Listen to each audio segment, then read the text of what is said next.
Welcome to the Dream Hub podcast, a space where we explore the language of dreams, the hidden dimensions of the psyche, and how our nighttime visions can guide us in waking life.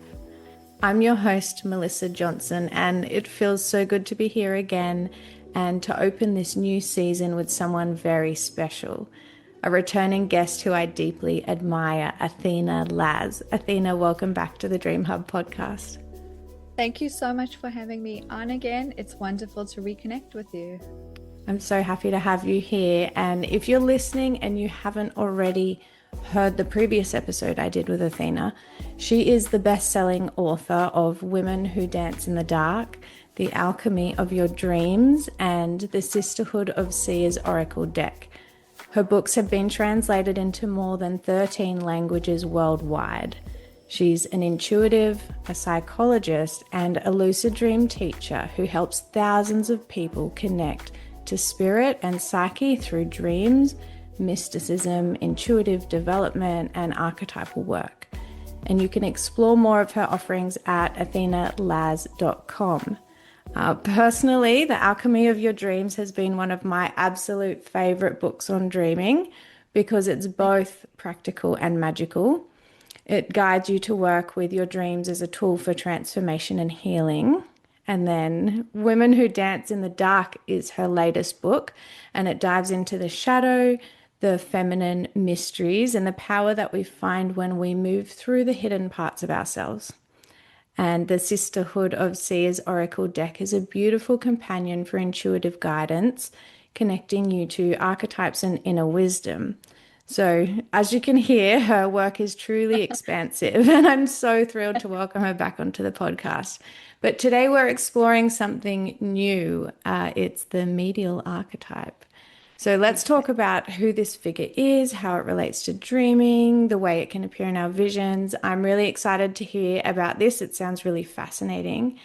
So, let's get into it. Athena, do you want to explain, who is the medial archetype? Yes. So, in my upcoming book, Woman Who Dance in the Dark, the book is an exploration of this medial archetype. And this woman, Toni Wolff, who was a close collaborator of Carl Jung's, they had a very interesting relationship. She helped him in many ways dive into the depths of his unconscious, and she was also his patient at one point and then lover. And so it really was an interesting dynamic. And Toni Wolff in the 50s wrote this very small paper called The Structural Forms of the Feminine Psyche. And in it, she mapped out 4 archetypes that every single woman she believed had these archetypes. And one of them is the medial woman archetype. And when I wrote The Alchemy of Your Dreams, I was at the time living on this farm. It was peak pandemic. The world was shut down. And I had written this section about connecting the waking world and the dream world. And I was sitting in bed and I got this intuitive hit. The name medial archetype came to me. And I was like, that's so strange.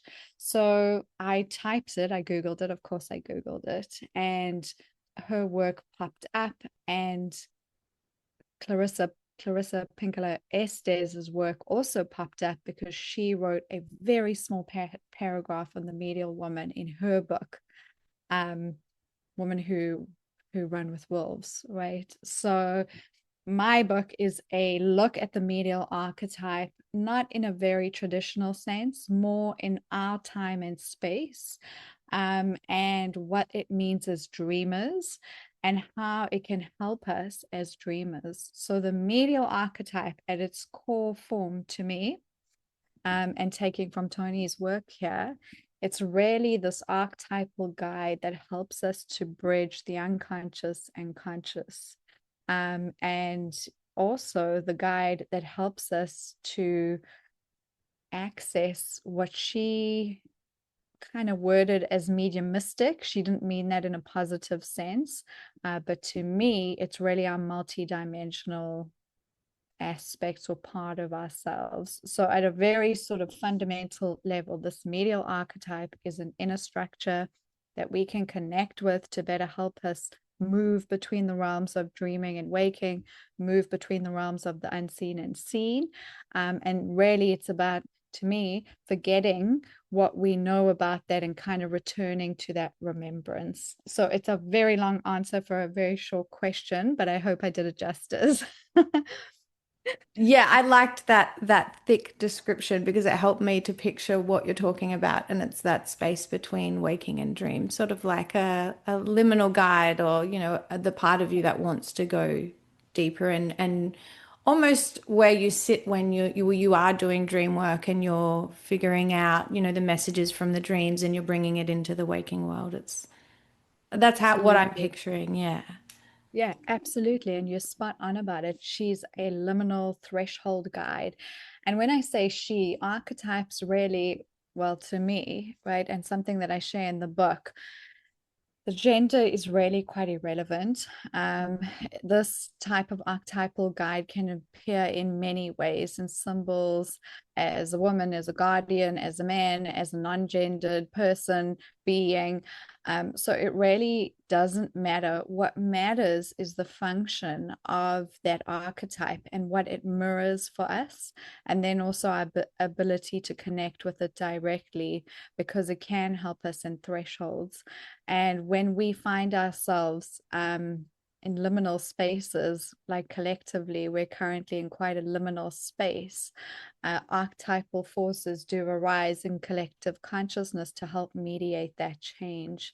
And so, one of the beauties of working with this type of medial archetype is that people who naturally tend towards having this kind of way of moving through the world, they can easily retrieve information from the collective unconscious.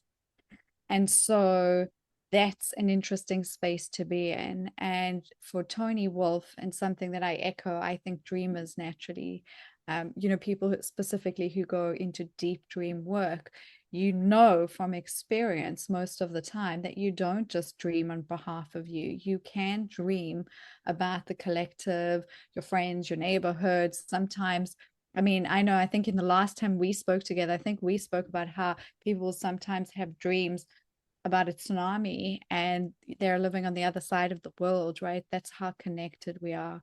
And so when we're delving into this medial archetype, or people who identify with this archetype, um, they tend to naturally have those experiences. And sometimes having a framework, and really like a psychological framework, like, oh, this makes so much sense, can help people navigate the way they move through the world. Because you can easily be flooded by information. So that's part of the beauty of this, right? Receiving the information from dreaming, discerning what's coming from the collective, discerning what's coming from personal, interior life, and then also maybe like predictive things coming up. Yeah, and when you know about it and you understand it, you can sort of call upon it and play and work and understand it a lot more. Yeah. Yeah. So how do you play with the medial archetype, or how do you relate it to your dreaming? So it's been so interesting for me because, of course, in the process of writing the book, I had all these interesting dreams. Some of them I share in the book, but one of the main ones that I kept having was of receiving letters, um, messages in one shape or form, like through the mail, or through a messenger. And that is very, it's so like acutely the medial archetype. And I started to use that actually as a lucidity trigger, because I realized, oh, this is part of what I'm writing and embodying. And when we work with the medial archetype, when we allow ourselves to just enter into that kind of liminal space and be guided in that liminal space, so much positivity can come about. And one of the main things for me is the integration that happens. So, whenever we find ourselves in cycles of change, or thresholds of being, whether that's shifting an identity. Here's a really tangible example, maybe like a partnership ends or a marriage ends, right? In that process of like, oh, okay, something is changing, the identity has changed. The medial archetype to me naturally appears in those kind of moments, because we're reweaving what we are, or we're returning in some ways. So there's so many layers in working with this archetype and ways we can, but they're beneficial because they can help us move through transitions. And so one of the main things people will go is like, well, when you can't see what the next step is, um, trusting that liminal space is one of the hardest things to do, and that this kind of archetypal energy helps us do that. It helps us really do that in a very embodied way. So it's fun. It can be very fun, but it is very potent. It is quite a potent archetype. Yeah, I'm loving hearing about it coming through as messengers and in letters in the mail and things like that. I feel like learning to work with this archetype would help you to feel not so alone in the dream space, or not so much like you're the only scavenger trying to find Oh the yeah. answers. And it's like you've got someone there helping you and guiding you. So, I'm really looking forward to reading this book. I can't wait for you to get it. Yeah. It's on its way to you. Awesome. Oh, here's So the cover if you haven't seen. that looks so good. So Yes. excited. How, or do you want to share a dream of how this archetype has appeared in any of your dreams? Sure. So one of the stories that I share in the book, and I'll just do a kind of snippet here, is I had a dream where it's a bit of a long dream, but I had a dream where I was standing outside of what felt like an amusement park, but it was ancient, but still had very sort of structural elements of it being an amusement park. And I was with two other people in the dream, and two people that I know in my waking life. And my friend in the dream, I turn to him and he says to me, I want to go right. And I say to him, oh, I know that's, we both say, the other person and I both say to him, that's a much more difficult path. Are you sure you want to go that way? And he's adamant in the dream. So we just like wish him well. And he goes off on his way. And we enter into the amusement park. And it's not really like an amusement park, but it kind of has that feeling. And all of a sudden, I'm in this like stone structure. I'm with this other person. We're navigating the space. It's very dark, and it feels kind of like a gallery slash amusement, sort of like you have to walk through this space. So obviously in the dream, it's an unknown space to me. It's foreign. There's an element of like a ride, a game, I'm playing. But I notice that there's kind of like shadows moving on the wall. And in the dream, I realized, oh my gosh, they're all these black snakes moving across the walls and on the floor, and we're on scaffolding.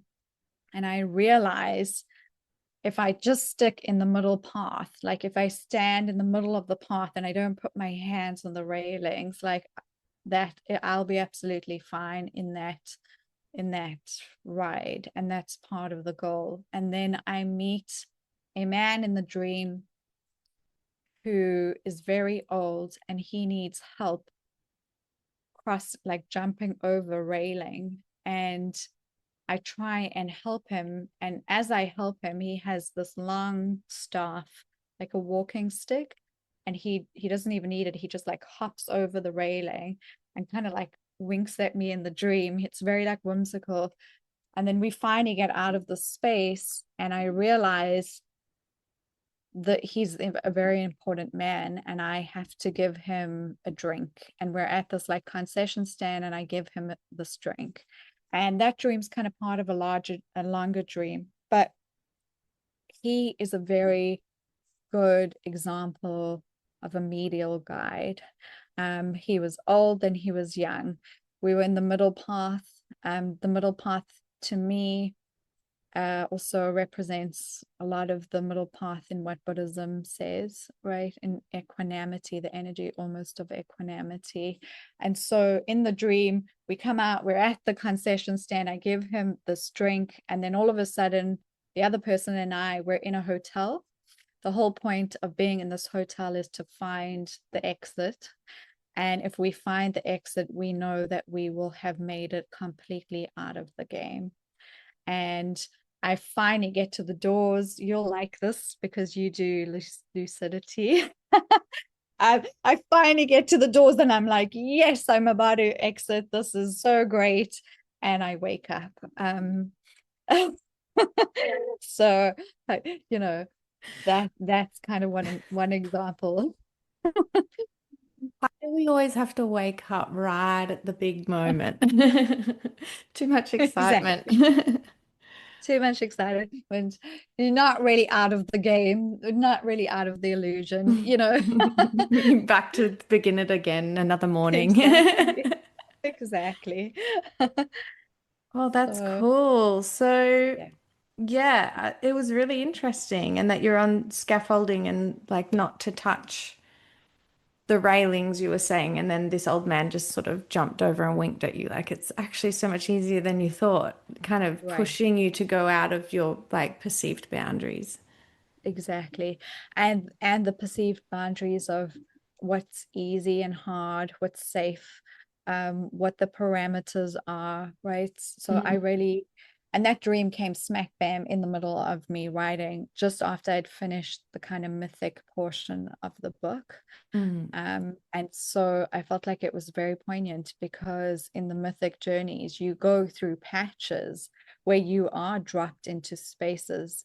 It's part of like the psychological journeying that you will have to enter into unknown territory.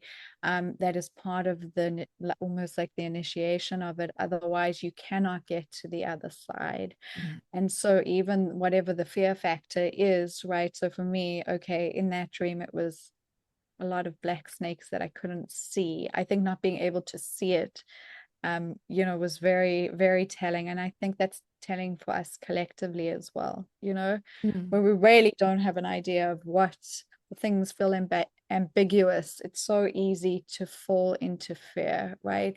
And returning to a middle path or a place of equanimity really helps us. mm, Um, the medial archetype at its core is a structural guide that can help us between extremes, between polarity. And so that middle scaffolding for me in the dreaming was very helpful, because I wasn't really on either side. I was literally in the middle of both kind of walls.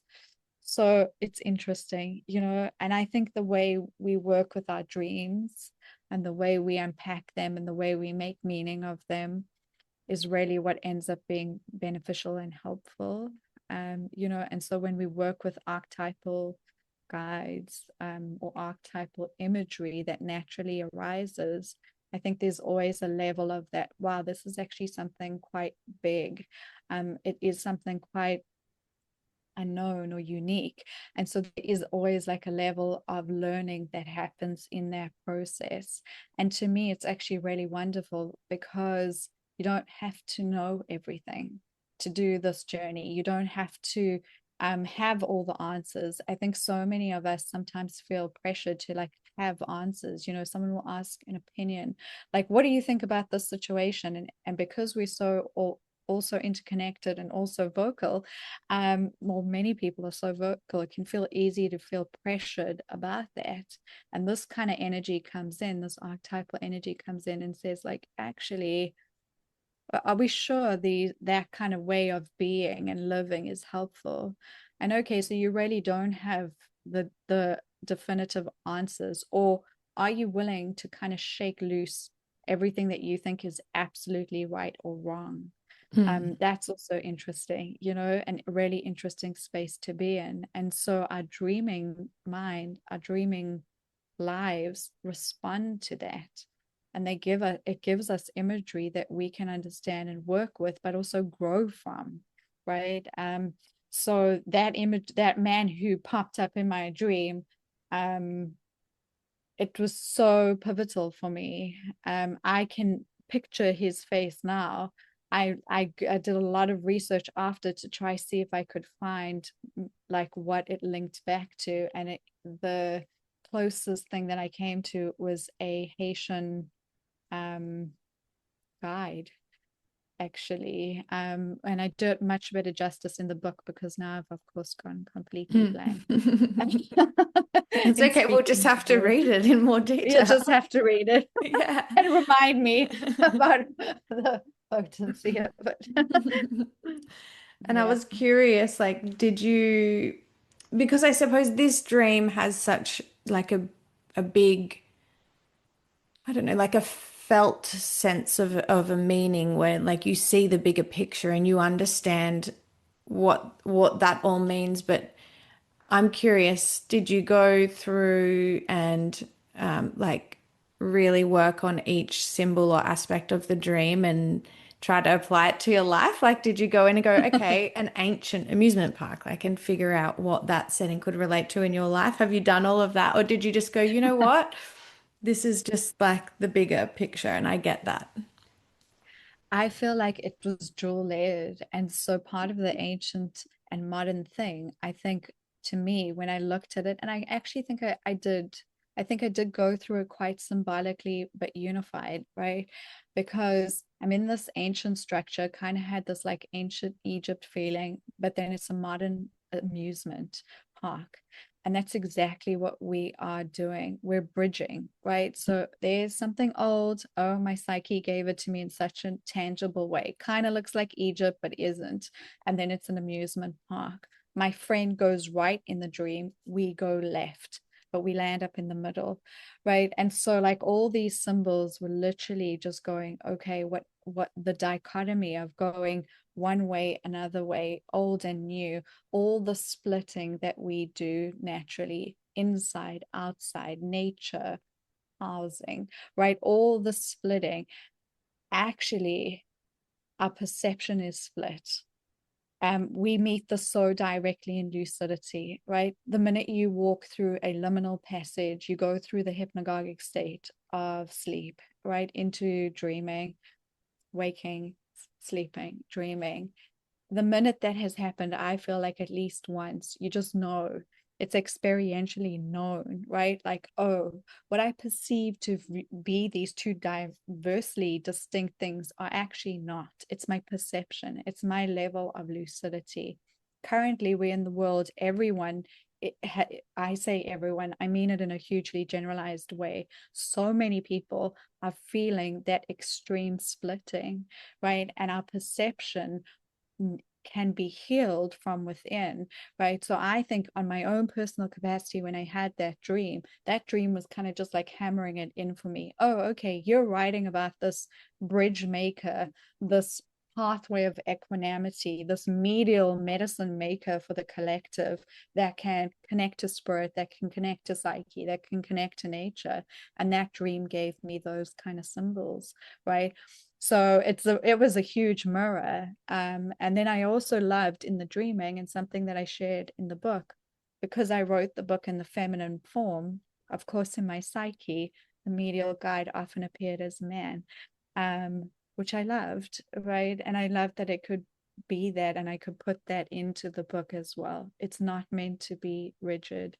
Dreaming, I know you know this because you do such wonderful dream work, but the minute we become rigid, dreaming becomes to me like often wild. Right?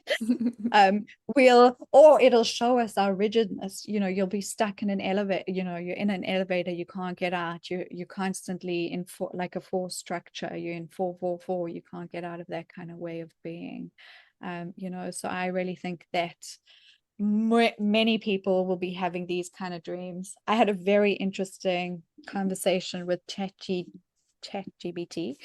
about collective dream symbols and ones that come up. And so it said to me in my conversation that It gets a lot of the same symbols from people all over the world dreaming of the same things. One of them, of course, is snakes. In the 1 week that we spoke about, it was snakes, prisms of light, but also structures collapsing, right? So if we kind of look at that on a vast level, collectively, we are dreaming very interesting things. And medial symbols, symbols about the medial archetype, a bridge maker, also between tech and us, the future, where we stand right now, even the past, that is that kind of energy, you know? So to me, the medial archetype can pop up in imagery like birds, like flights, but also being stuck in things, guides, messengers. There's a whole lot, you know? Now I want to go through my dream journal and see if I can see it pop up If you can see anywhere. them. That was clever of you to check with ChatGPT. I think that's a great spot to ask because, like, specifically for collective symbols, because it's going to know what people are asking and what people are dreaming about. So that was really interesting. It's hyper interesting. It's something like currently, if I'm right about this, which I could be very wrong, it's something like 700 million people per month or per day are connecting, right? And it has the availability to access all that information at the same time. So if what I'm being told through my little conversation, right, is accurate, it's so amazing because it's an interesting mirror, right? I Mm. will preface this by saying, as a dream teacher, I think we do need to be careful about the way we share our dreams and our symbols. So I'm not, maybe that's a whole other Yeah. conversation, right? But it was super interesting to me because the reason I asked, I wanted to see actually in some ways, if the symbols, these collective unconscious symbols that you can experience as a medial person, were being experienced by many other people. Mm. You know, and we know that that happens naturally anyway. You know, we Yeah. didn't need ChatGPT for that, but Yeah. Yeah, definitely. And yeah, it's interesting, like your dream. I mean, you were just talking about a lot of people dreaming of structures collapsing, but in yours, it was, yeah, it was a very ancient, but then you had scaffolding, which is sort of like the base foundations for something, or it's like the start of a structure, yeah, or at least framework or something. So then that also relates into what you're doing. I found that interesting. And I loved how there was fear of the shadow that came up within your dream, like the shadowy walls and the snakes, and you didn't want to touch them. But then the way that your medial guide or that old man just grabbed the railing and hopped over and winked at you is adding in like breaking the fear, showing that that was just a limit in your mind, but that the right. you were in an amusement park as well, and there was games and you were playing, and it's like the dreams reminding you that even though you are doing like serious work, you can still have fun and play while you do Absolutely. it. And I notice, like you said, when we get rigid, our dreams change, but when we lighten up a little bit as well, intuitively, it really opens the floodgates for more to come through. So it's just Totally. all these little reminders and nudges just to push you to be like the most open and fun, fearless version of yourself. And that's so beautiful. And thank you for mirroring that because I feel like it's so easy to get stuck in seriousness. And I think specifically, with anything, exactly kind of like what you're saying, even with dream work, with the collective, whatever it is, when you find your joy and you find your lightness, you open up. It's exactly that, right? You let kind of more light in.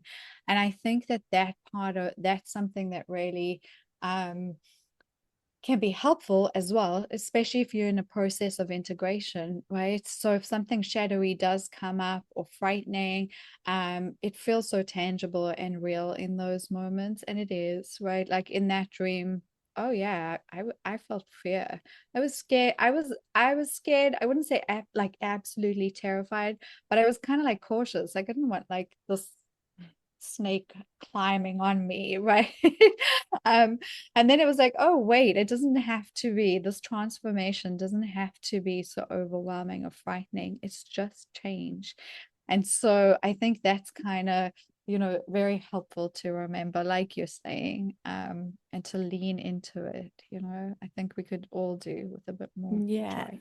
Yeah. And even just not needing to know, like sometimes I think with dream interpretation, when we're looking at a dream like the one that you've just explained, is sometimes Right. we can be so not strict, but like you want to know what every single symbol means and try to piece all of the pieces of the puzzle together. And then that Yes. can pull the joy and fun out of it. And so it's just even just picking one thing from the dream or one big message that you felt and just being happy and grateful with that bit, and then more will flow through. Way. There's so, to me, the more I do this work, the more I realize there's so many pathways to working with dreams and to receiving from them, right? We can tend to our dreams. We could look at one image over years. We could take all our symbols in one dream and map them out. We can instinctively, like what you're saying for this dream, which I feel so strongly, was to take it as like a felt sense, take the meaning, take the lightness, take the vibration of what the dream was trying to give me, right? The frequency of it. I really feel there. And so there's so many helpful pathways. And I think part of the art of dream work, of archetypal work, even intuitive work, is kind of knowing when to lean in and when to lean out. And also to also be okay with not knowing.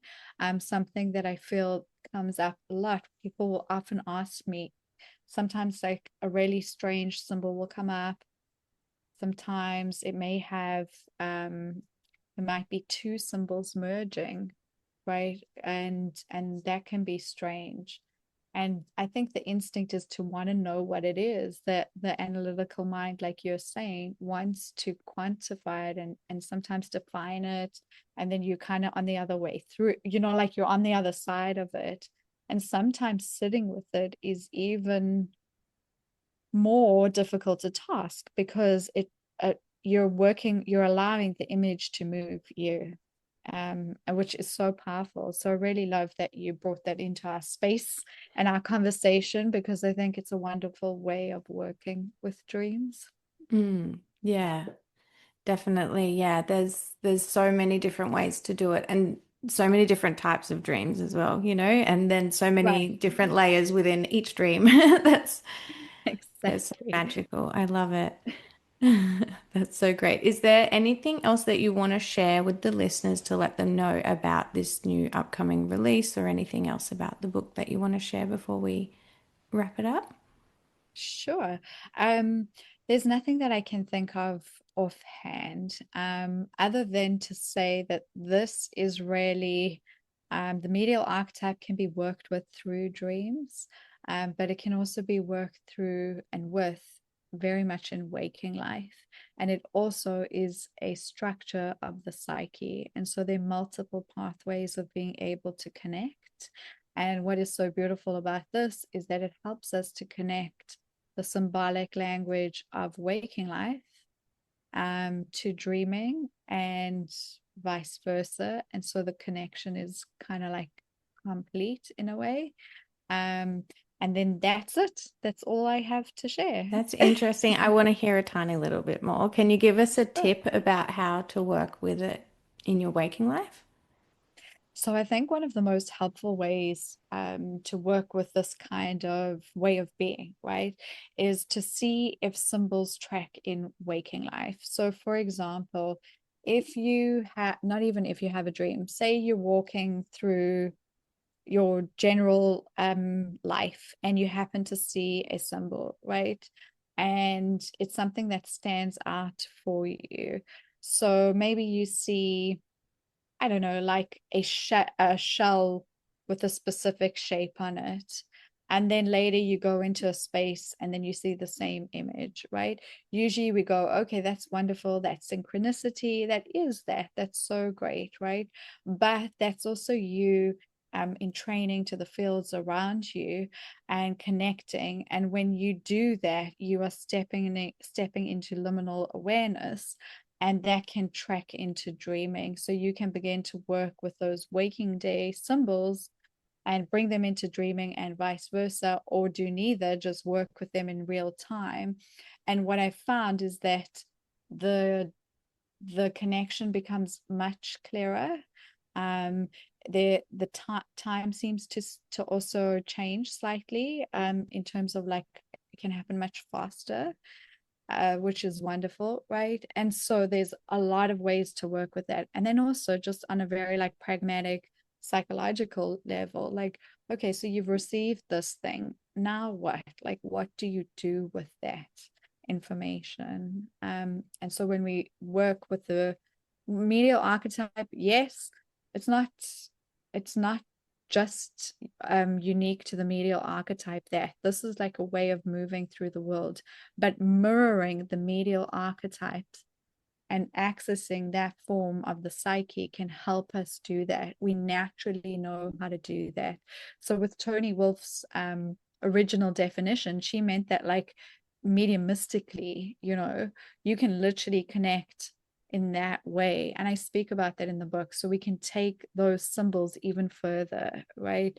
So what you can connect with the unseen, and they will give you information through symbols, and those symbols then can track in waking life. You're using your medial nature to be able to discern them, understand them, to recognize them.